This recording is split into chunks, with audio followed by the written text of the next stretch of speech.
Yes, yes, I know what some of you might say. It's not all Asym games, some are really good! And I agree. Games like Forsaken and Outcome Memories were really good games. Emphasis on were. For those who don't know what an Asym game is, here's a quick rundown.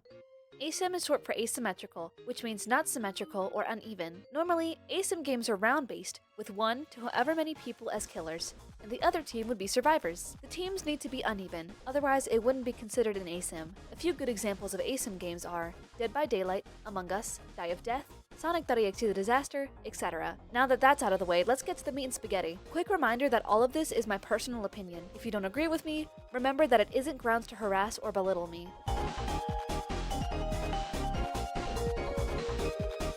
Asym games can be really fun when everyone's enjoying themselves and playing fair. That's what I think made Sonic.exe The Disaster a really, really good game. The characters were balanced, the community was relatively chill, and I ended up hyperfixating on the game for multiple months. It was like a pot of gold amidst the slap games that were overrunning Roblox. But things started to get less fun when characters started to become unbalanced, overpowered, and in rare cases underpowered. For example, Guest 666 in Forsaken. When this thing came into the game, I never saw the light of victory again. Guest 666 felt insanely overpowered compared to the rest of the killers.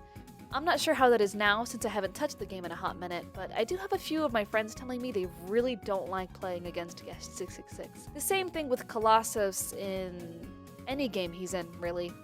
He does a ton of damage, and most of the time, one of his only drawbacks is that he runs slower. PCX was a nightmare. Not for the survivors, but for whatever poor soul decided they start playing him. His damage was like wet napkins, and even after the fact, he still received nerfs. It seems like after a certain amount of time, it's difficult to balance things and really keep the game together. Not to mention when there's constant competition. There are so many Asym games on Roblox. Like, genuinely too many. After Sonic.exe The Disaster, the uprising in Asym games was phenomenal.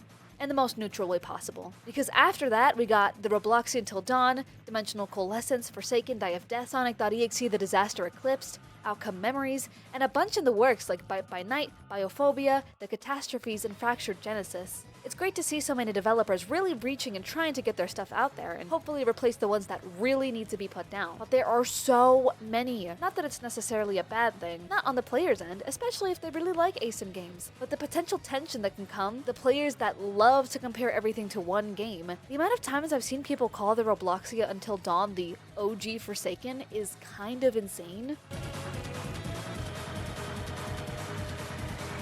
And with the uprising in Asym games, developers need all the help they can get, which can sometimes lead to having some very unsavory people taking charge of something they really shouldn't be allowed to. Take Forsaken for example. Soul-driven love was, and I'm almost entirely positive still is, extremely problematic. They were the owner of Forsaken and got a lot of revenue.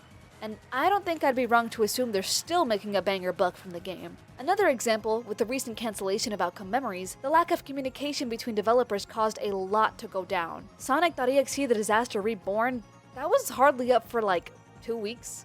A month? And it got taken down because the owner stole code and assets and tried to profit under the Sonic branding, which is like the one thing Sega doesn't want anyone to do. I find it very similar to the FNF community, where one person does something within the development team and it totally ruins things, whether it leads to games shutting down or being completely dogged on by the interweb. Like Forsaken.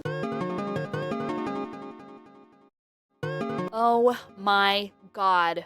Where do I even begin? Playing Asym games, especially through 2025 and 2026, was absolute hell for me, especially as a girl. And Forsaken, yes, I know, I'm using Forsaken again. Rarely would I join a lobby and be left alone. I'd have people in voice chat and regular chat saying some not so nice, appropriate, or mature things, simply because my avatar was feminine. I had to dress up like an e-boy just so I wouldn't get harassed. I'd get ridiculed when I lost and have slurs shouted at me when I won. The community was also extremely rude to the developers, but honestly, I don't think the hatred for their own developers compares to the Outcome Memories community. I've never witnessed so much hostility towards a dev team until I started getting into this game. And the dev team isn't nearly as problematic as the Forsaken team. Composers getting harassed and doxxed simply because people didn't like a song, another getting doxxed and having someone actually show up to their house and display violent and threatening behavior over a Roblox game?